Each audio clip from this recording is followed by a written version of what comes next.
Hello everyone, welcome back to my Chem Corner.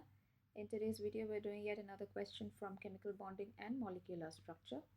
The question says discuss the shape of the following molecules using VSEPR model, and you're given a few molecules over here.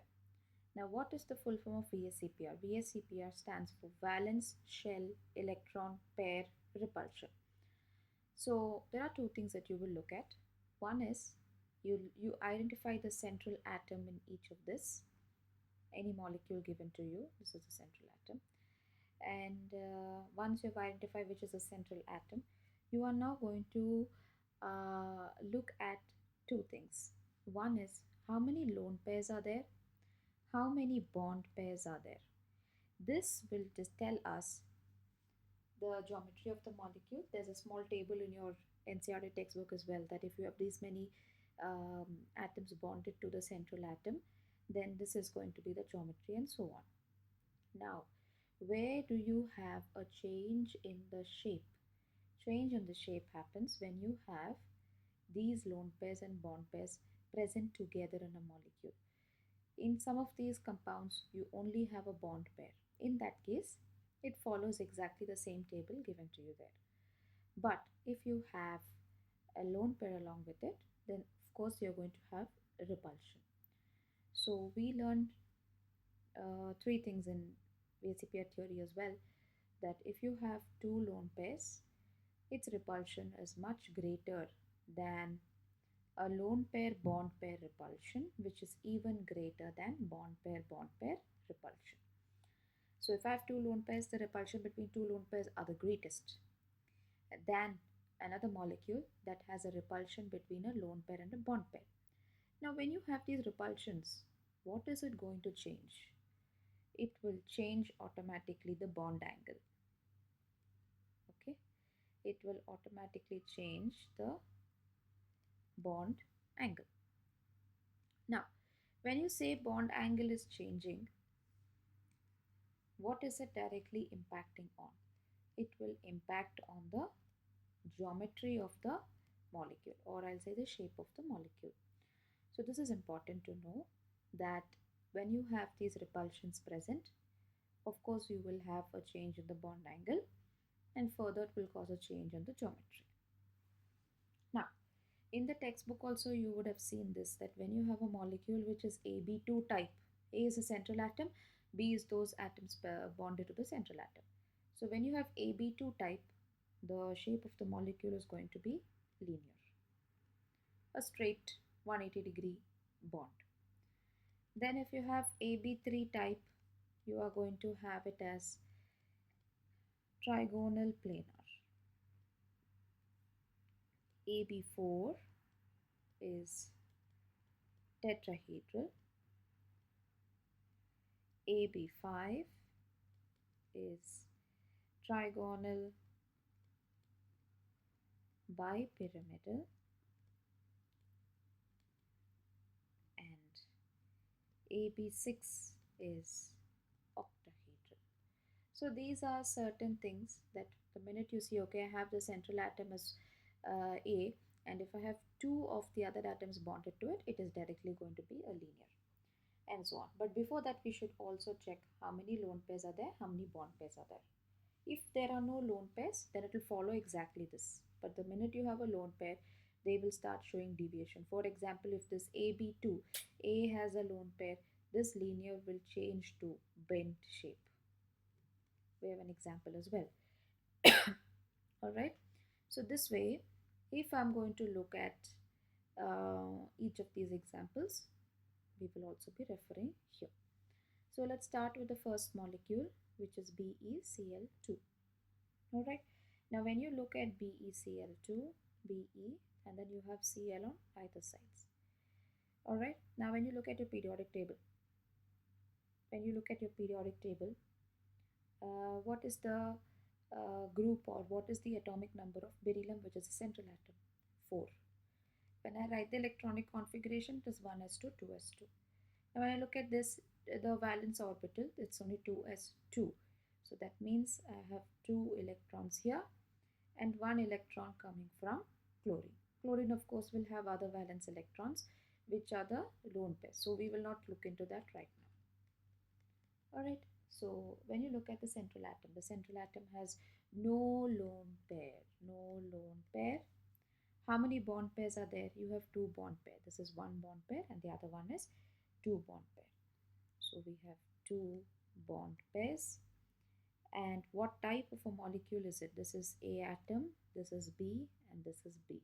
So it's basically AB2 type. So the type is AB2.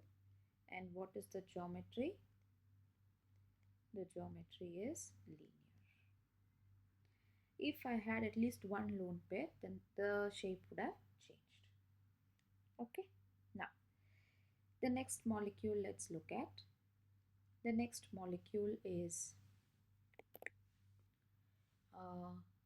BCl3.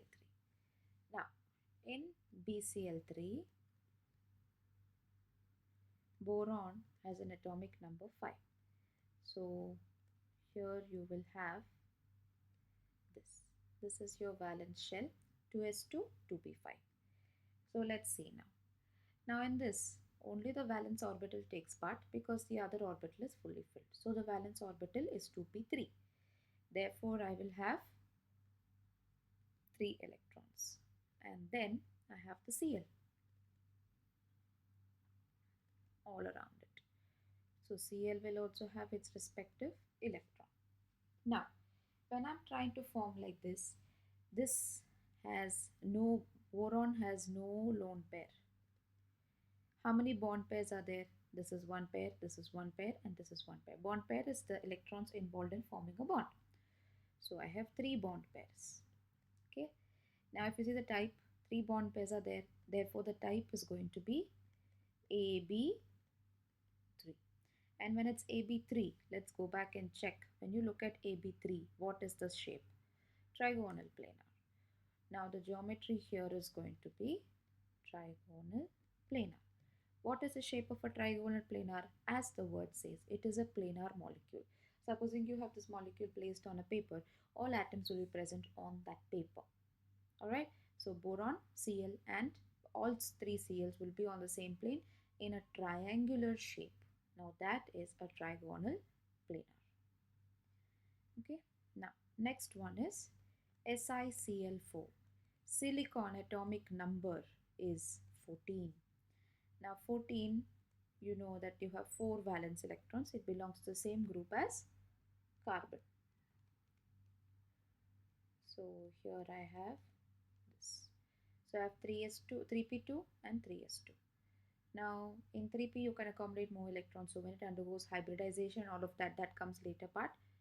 Even these orbitals will be involved.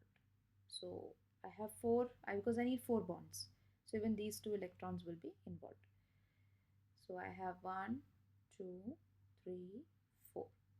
I have 4 bonds and I have 4 Cl at each corner, each Cl contributing 1 electron.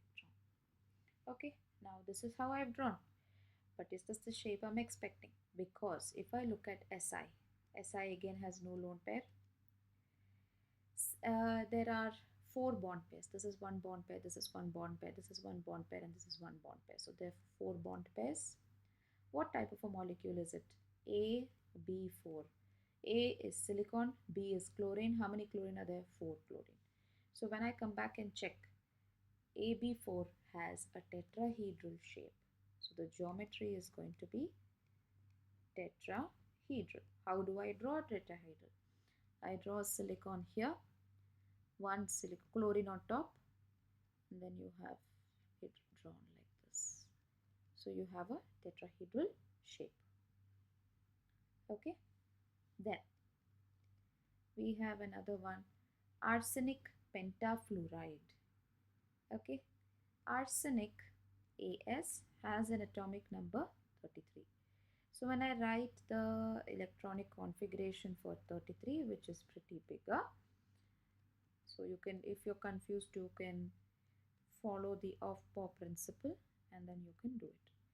Now, it belongs to the p block element, so the last electron will be from the p block. Now, It is important for us to identify the valence orbitals because now you have intermixing of orbitals here as you go down the Aufbau principle. So you have 4s, the highest quantum state is, highest quantum number is 4. So you have 4s2 and you have 4p3. So these two are your valence orbitals. So it has a total of 5 because I need 5 bonds to form with fluorine. So how am I going to draw this? Now when I have arsenic pentafluoride, I'll just move into the next slide. Arsenic pentafluoride, 5 bonds. So how am I going to split this? I draw the arsenic in the center. 3 of them will lie on the plane of the paper. So if I have 3 bonds, say you have a piece of paper and I'm putting these 3 bonds on, I'm keeping it on the paper. Now that will form like a triangle. The next fluorine bond is going to be above the paper, then another one is going to be below the paper. Okay, so if you hold a paper on your hand, the 3 atoms will be on the paper, placed on the paper, this one, and one will be above, the other one will be below. Now obviously in each bond a statin will have 5 electrons that comes from the valence orbital. So 1 2 3 4 5, each fluorine donating 1 electron each. Okay, now here arsenic, no lone pair. How many bond pairs are there? 1 2 3 4 and 5. So I have 5 bond pairs. The type is AB5 because I have 5 fluorine. And here the geometry, you have here a triangular shape. Okay, so I'm going to write it as trigonal. If I join the lines of the top fluorine with each of the fluorine in this plane of paper, it forms a pyramid on top. Same way with the bottom fluorine, if I'm trying to join lines to each of the fluorine atom at the bottom, it will form another pyramid below. Therefore, it is called bipyramidal.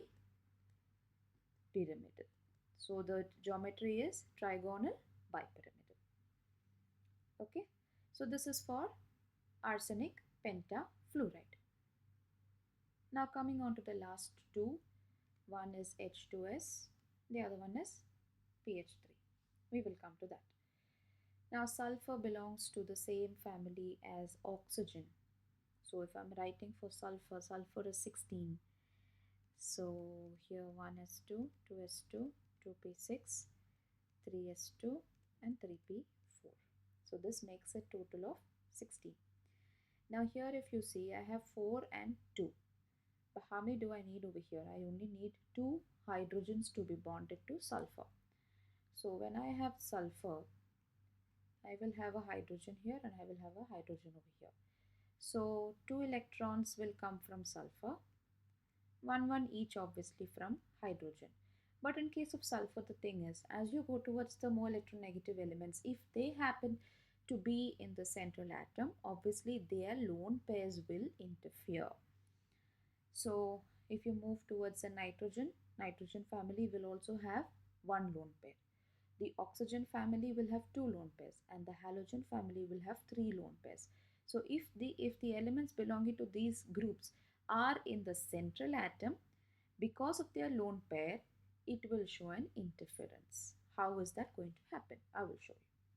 So I have sulfur with 6 electrons in the valence shell. You have 2 plus 4, 6. So I have 6 over here, 1, 2, 3, 4, 5, 6. Now what will happen is, because this is an AB2 type, A is central atom, B is 2 of this. Now let's see how many lone pairs are there. This is 1 lone pair and this is 1 lone pair. So I have 2 lone pairs. And how many bond pairs are there? 2 bond pair. Now 2 bond pair, it's okay because obviously they're forming bonds, you'll have a bond pair. But I told you, the minute you have lone pairs, they will show a deviation. What was AB2 type as a geometry here? AB2 was shown here as a linear one, right? But now, because this AB2 has 2 lone pairs, the repulsion between both these lone pairs will cause them to move apart. So here I have sulfur, hydrogen is over here, this is one lone pair and this is the other lone pair. So there's a repulsion between both these lone pairs, therefore they will move apart. When they move apart, obviously the hydrogen bonds are going to bend, changing the angle from 180 here. This was 180 initially. Now that will change over here. Therefore, the geometry in this case is a bent one. Okay, so it is not linear. It was linear initially, but it changes to bent. Alright. Now similarly, when you look at pH3 belongs to nitrogen family, that is group 15. Group 15 means it has 5 valence electron. So if you write the electronic structure also, you'll be able to do it. 5 valence electron as in, you have 3 hydrogens. So 1, 2, 3. You have 3 hydrogens. So I'm just putting 3 hydrogens here. Each hydrogen donating 1 electron. Now you have the other 2 that's present as an lone pair. Now what happens here is, this particular molecule is an AB3 type. How many lone pairs? 1 lone pair. And how many bond pairs are there? 3 bond pairs. Now, it's an AB3 type molecule. When you go back and look, AB3 type is a trigonal planar. Trigonal planar, you will expect phosphorus and all 3 hydrogens on the same plane. But it will not be trigonal planar because this has lone pairs over here. It will have repulsion with both the bond pairs, and when they have repulsion with both the bond pair, it will push the bonds below and it will form the bottom of a pyramid with the lone pair on top. So here it will change from trigonal planar to trigonal pyramidal. Okay, so in H2S you have a lone pair repulsion, and in PH3 you have a lone pair bond pair repulsion. Okay, so please remember, any molecule that you want to find the geometry for based on the VSEPR model, you should always ensure and see that the central atom, as long as it is a metal, you won't find repulsion. But the minute it moves to your group 15, group 16 or group 17 elements, they have lone pairs. The minute you have lone pairs coming in the central atom, there will be deviation from the regular geometry. So the geometry changes, bond angle will also change. Okay, I will come up with some more examples in the upcoming videos for VSEPR model, so that will help you in identifying the shape of the molecule when we